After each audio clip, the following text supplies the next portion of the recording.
still stuck in that position where there's this massive shortage of playing facilities up at that end of Tameside. So, you know, like Hollingworth in itself is obviously the geographic of it is like hilly either side in it. So we've actually just started speaking to Longdale High School again about us going back there at some point, so coming to some form of arrangement with them for the clubs to sort of return back playing on the playing fields, because in the last 12 months the playing fields up there haven't really been used apart from school use, and they're not getting any community use whatsoever. So I think there's been a change. It's changed to academy, I think, Longdale recently, which is partnered with the one at is it Astley, the Astley Sports Village. It's partnered with that. That's got Rainer. Is it Rainer Stevens? Yeah, that's the one. Yeah, I think it's so they're partnered with them. So I think there's a different outlook from the school really, because that's a sports sort of college there. So I think this year or this month we'll probably be able to start making some inroads with the school and trying to find somewhere to put us, because we're growing every year. But the football facilities in Tameside, at our end in particular, are going non-existent really. So we obviously train over at Alder, the G Cross, which we've got a lot of our kids who are based in Glossop, which is a bit of a trip, but the Glossop Dale 4G is fully booked all the time. So we need somewhere. So we end up spending a lot of our time training at Alder. So it's finding those facilities now. There is some potential possible movement, because there's plans for a new school on the Longdale Recreation Centre, which is a special school which is going to be combining 3 schools in Tameside together. And it's got the funding. I think that's going through planning at the moment. And so we've had positive sort of feedback from that to say they would be looking at having a football pitch up there in some format. So we're hoping that will be something this year we can start looking at. But it's just the issue we have is resources for where we can train. We're already thinking September next year we're going to have potentially an extra 2 or 3 teams where we're going to train and where they're going to go. It's like, because obviously in the summer it's great, we can go and play on fields and stuff, but like today we've got training tonight, but we can't train on grass on a January or December, especially 7 and 8 year olds. It's just taking the fun out of it, aren't you?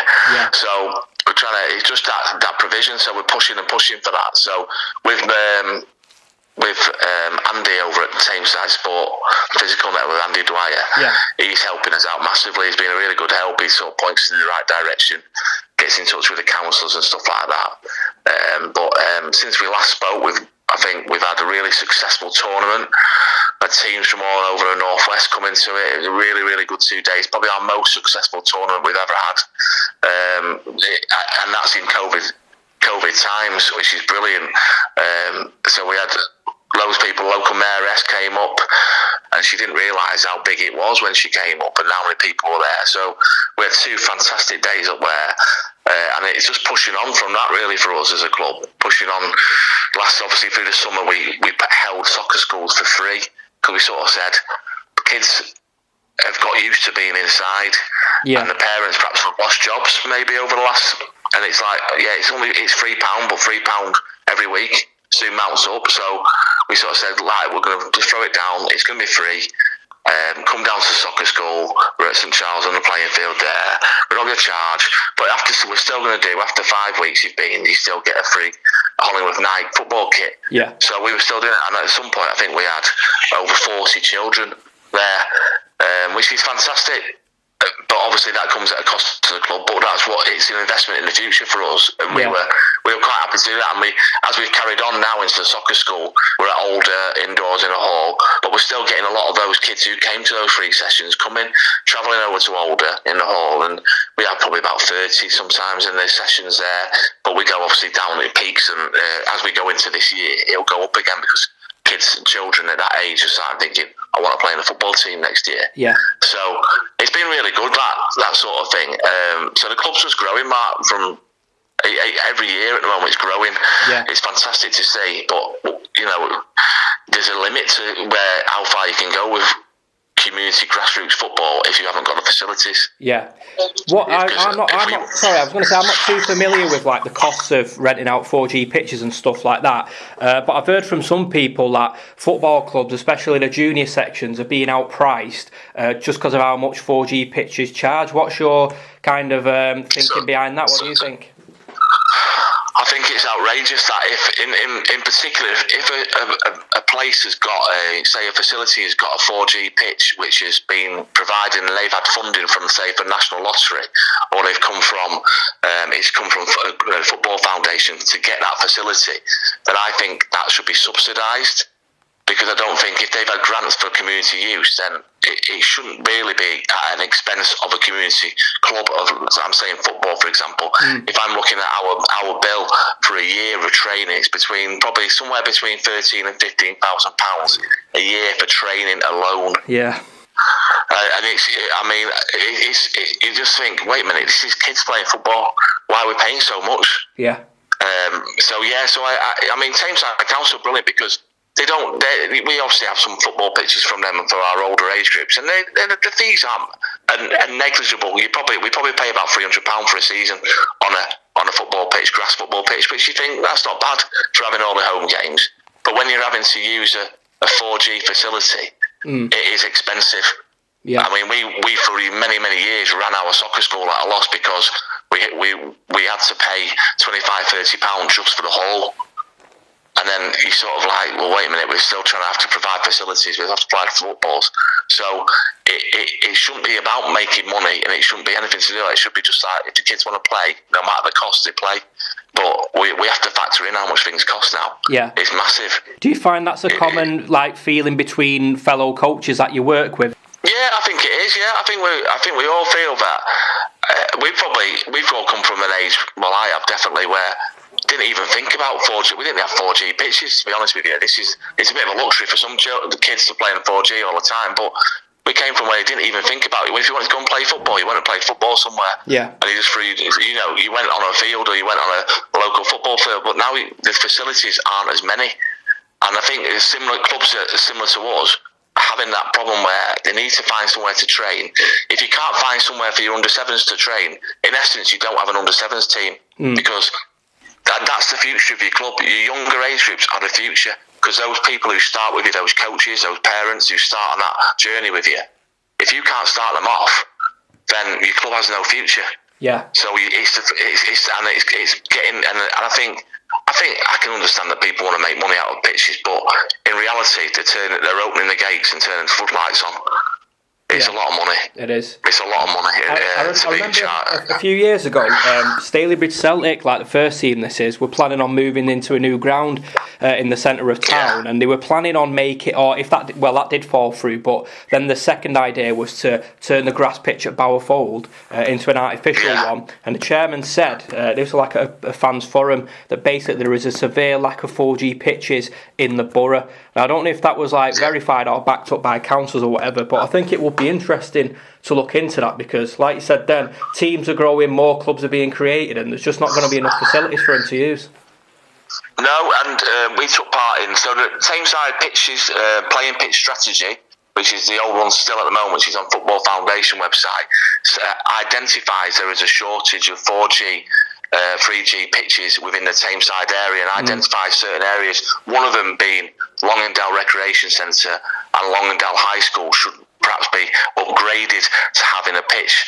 Now, that's obviously not, we've not come to have that yet, but I took part earlier this year in a consultancy that Tameside Council brought in, and it's a new playing pitch strategy again.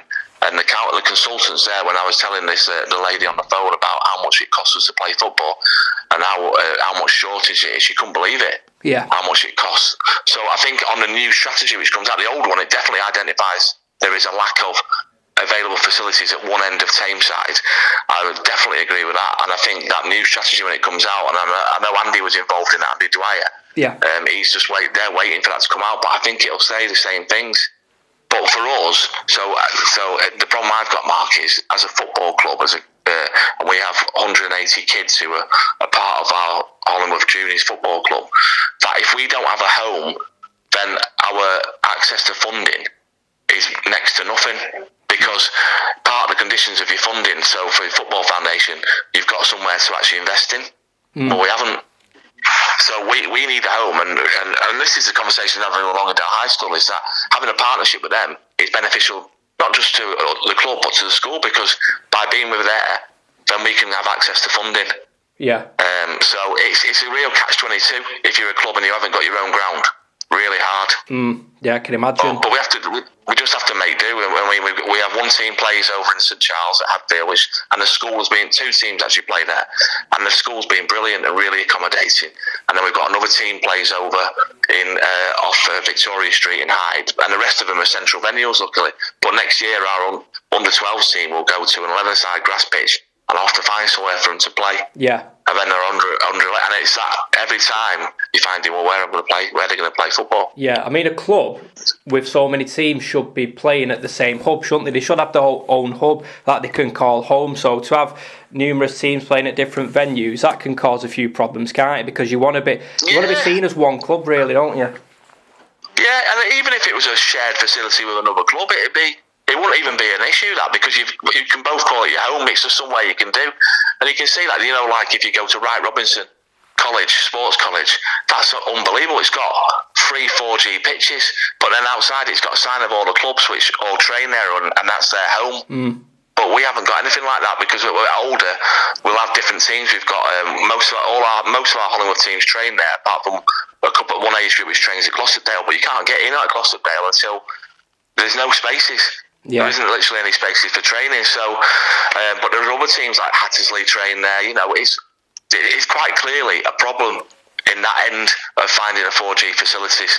And I'm hoping with this new strategy that we'll be able to push towards getting another facility. Yeah. Well, hopefully there's some light at the end of the tunnel. But in terms of fundraising, how do you go about that? How do you raise funds for the club? I know you said you put a tournament on earlier. Did that raise a bit of money? The tournament was fantastic. Thankfully, Mulberry Homes, which is developing on the organ site in Hollingworth, they donated £1,000 to the running of the tournament, because for us to actually put on that tournament, the actual cost of us putting it on, where we have to pay for a field for car parking, we have to pay for the field hire from the school, we have to pay for different things, toilets, stuff like that. We have to ask for, sometimes some companies will donate certain stuff, or we have to get equipment, and the referees, the amount of referees you have over 2 days, our actually costs are about £4,500. Yeah. For just putting on a tournament, but they gave us £1,000 towards the cost, which was wonderful. Yeah. Because that meant that the money we made more, and that meant we could then go and buy new things for the kids and sort of stuff. So if they needed new kits, we could do that, and new footballs, we could do that.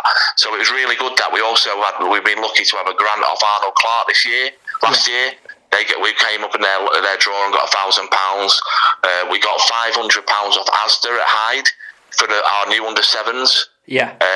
For their kit. So the Asda Foundation, Paul over there, who's brilliant, who was really community focused, and we've just had little pots of money from different people. Alliance Insurance, one of our coaches works there, so we put us in, and we got, I think, was it 250 from them? And Direct Line, one of our other coaches, they work for them, and there's a pot where you can apply for it, and we got 500 from them. Yeah. And these little things help us massively, because like when that soccer school we put on for free was brilliant, because the amount of kids we had there, 40 kids at one time, but they're all going away with a new kit, and that new kit costs us about £27 a kit. So then you're like, well, we're not charging for soccer school, but what we are doing is we're getting all those kids out, and they're all, they're wearing our kit, but also they're all having fun for an hour down on the field. Yeah. And the parents might not have brought them if it cost them £3 or whatever. They might not have brought them.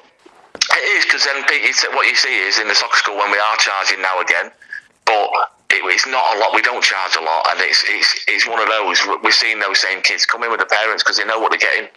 So it is an investment for the future, because the kids at the younger age groups are the investment for us. Yeah, definitely. Because the older age groups have gone through that cycle, and the coaches there are really good at the older age groups. They come and help. We get coaches who come through, who've done older age groups, who come and help us at tournaments and come and help us with the younger ones, because they've been through it. And I think if they see how much effort you put in, they think, all right, yeah, I'll give them a hand with that.